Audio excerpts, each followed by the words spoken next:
By the late 1930s, the race for air superiority was no longer decided by the fastest airframe or the most agile fighter, but by what sat on the firewall, the engine that transformed engineering theory into combat dominance.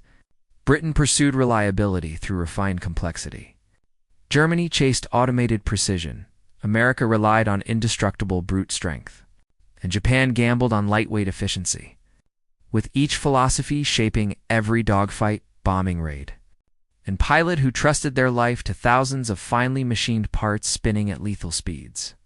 The Rolls-Royce Merlin began quietly in 1933 as a private venture, at a time when much of Britain still believed 600 horsepower engines and biplanes were sufficient for modern war.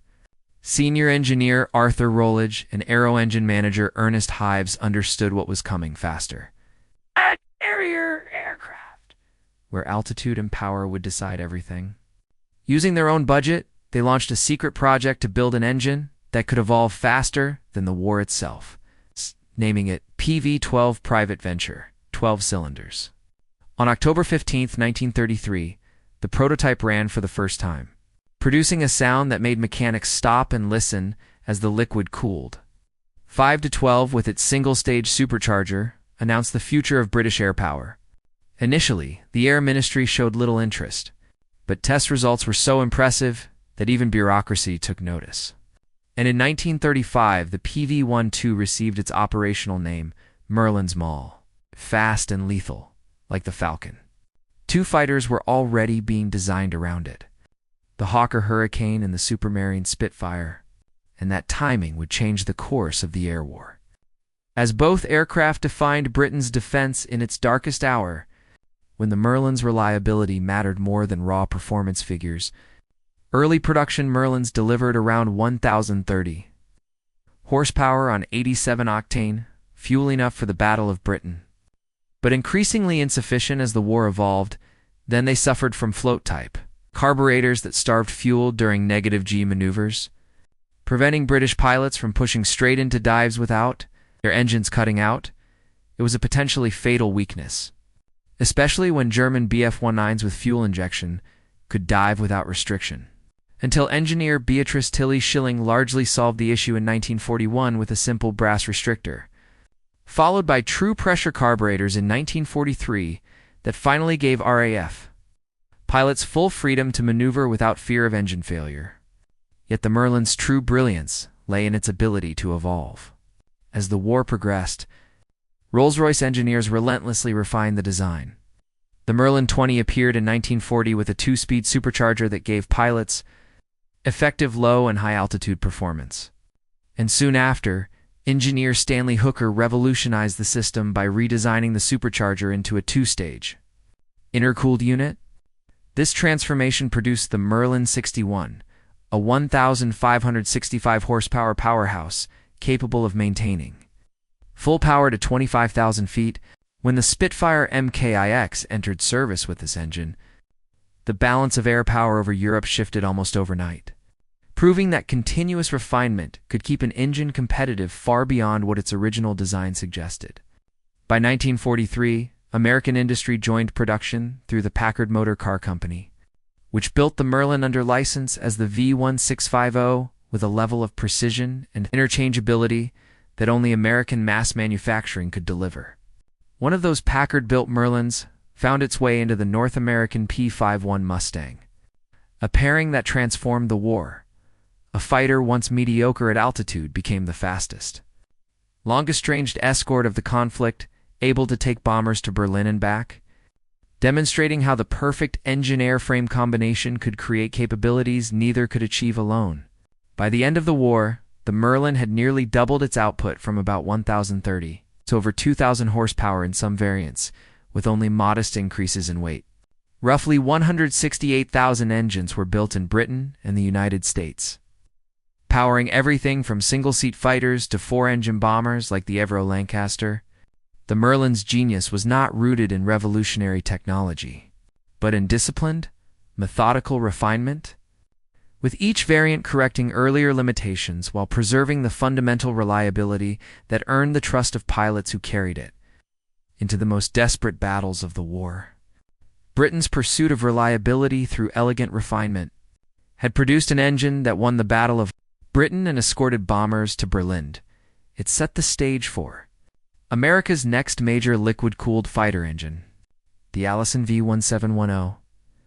The Allison V1710 was a 12-cylinder V-configuration engine built on principles of strength and simplicity rather than sophisticated complexity. Development began in the late 1920s, when Allison engineers in Indianapolis were experimenting with airship and racing engines, and the U.S. Army Air Corps sought a homegrown V-12 power plant. By 1933, the Army had officially backed the V-1710, a 1,710 cubic inch 28-liter engine designed for continuous full-throttle operation, conceived from the outset as a true production engine.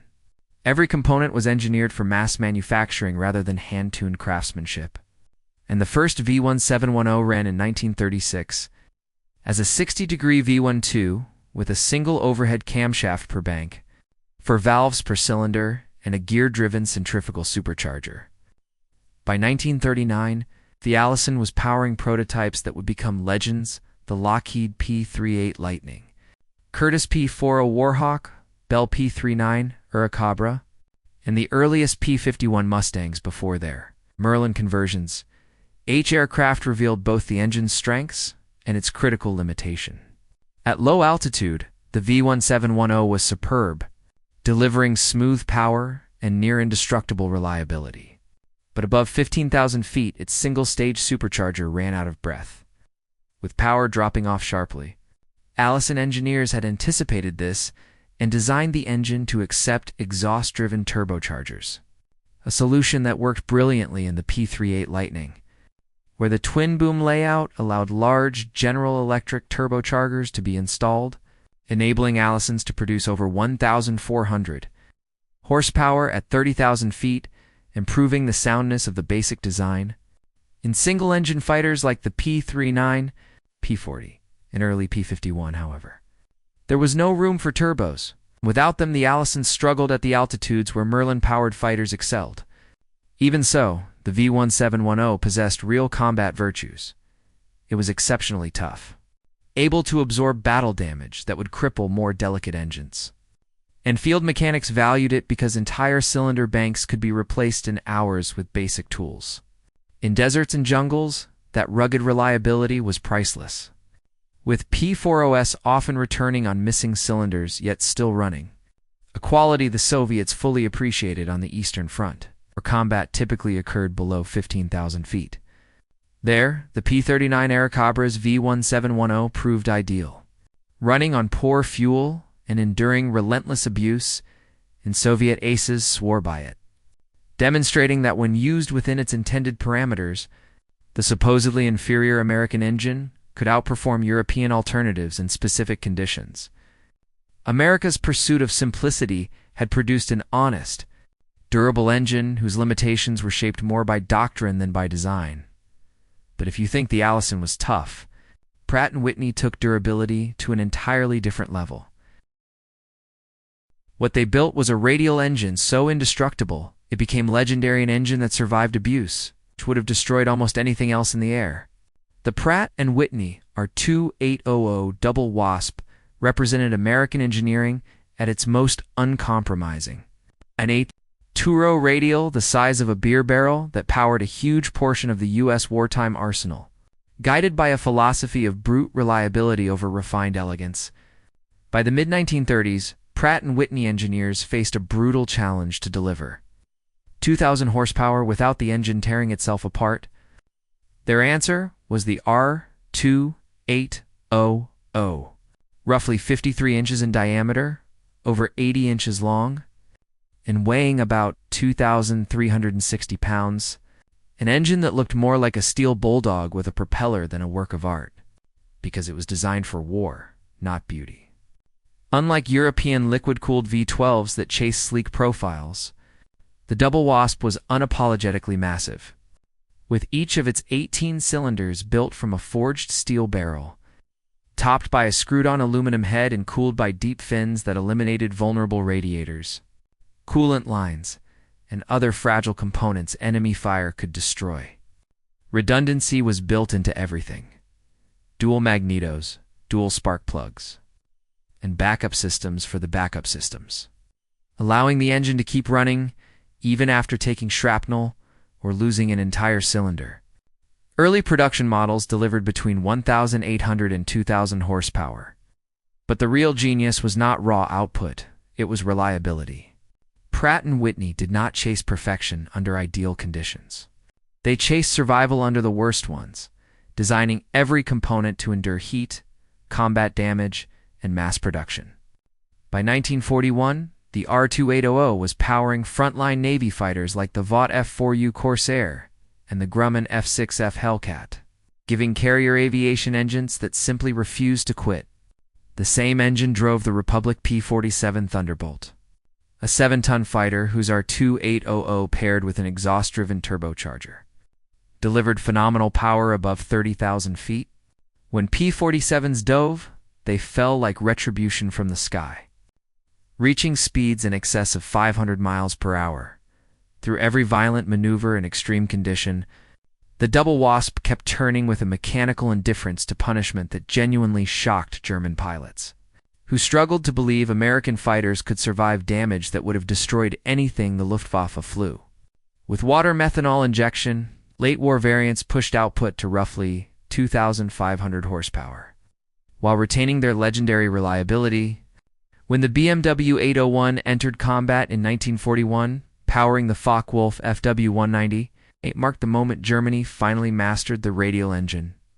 This 14-cylinder, 41.8-liter, twin-row air-cooled radial was compact, brutally powerful, and produced about 1,560 horsepower in early versions, eventually reaching around 2,100 horsepower with emergency boost.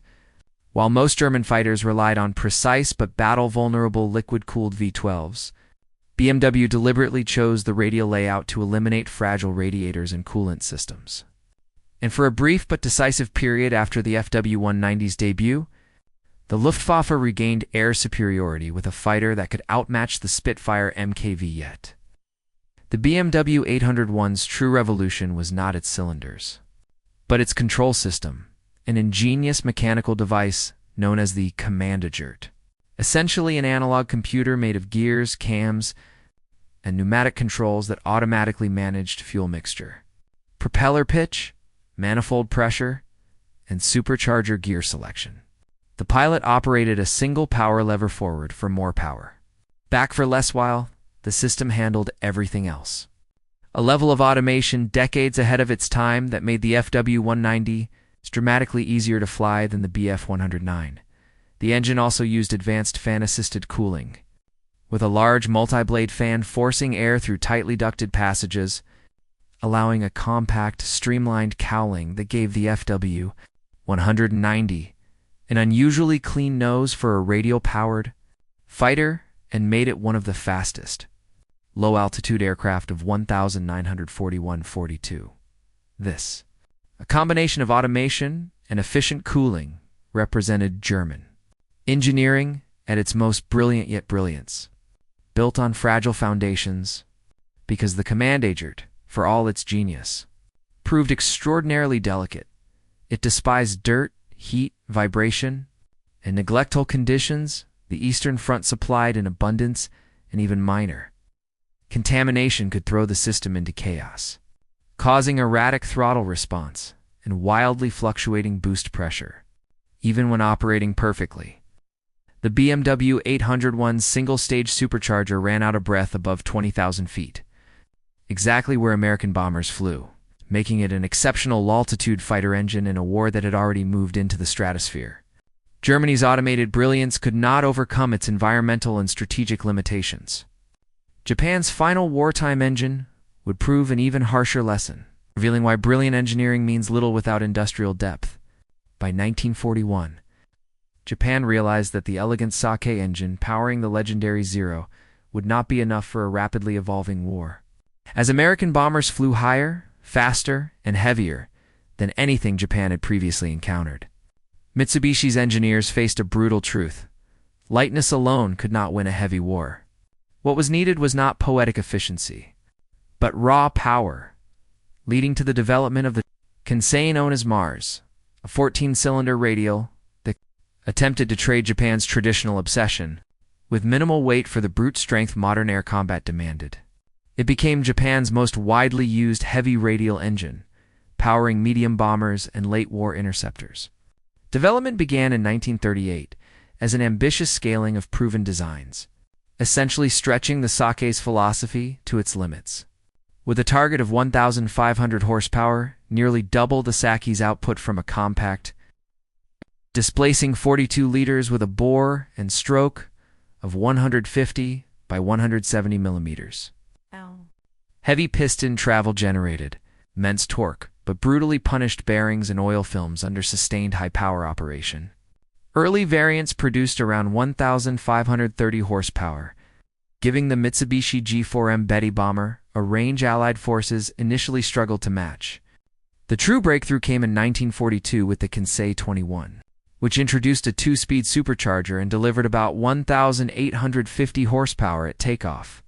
Powering later Betty variants, the Kawanishi H-8K Emily flying boat, and most importantly interceptors, like the J-2M Raiden, whose later versions produced up to 1,820 horsepower with water methanol injection. Suddenly, Japan fielded fighters capable of climbing fast enough to reach the B-29 super fortresses, devastating its cities. Though their performance still fell away above 30,000 feet, where American bombers operated most effectively, that increase in power came at a devastating cost. Higher boost pressures drove the Kansei's operating temperatures beyond the limits of its aluminum alloys, which were already inferior to American materials due to Japan's limited access to high-quality metals. Cylinder heads cracked under thermal stress, oil seals failed, and engines seized in flight with alarming regularity. By 1944, as submarines strangled supply lines and bombing campaigns shattered infrastructure, Japan's industrial base collapsed, forcing factories to rely on adulterated alloys and recycled bearings, producing engines that failed violently and unpredictably. It was a brutal lesson that even brilliant design cannot overcome industrial collapse.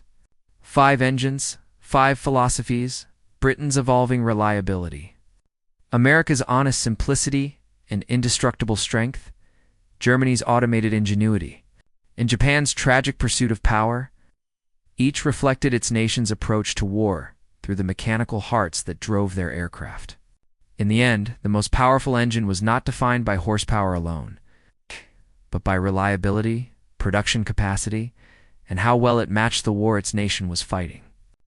Watch the next video on heritage planes for more untold stories.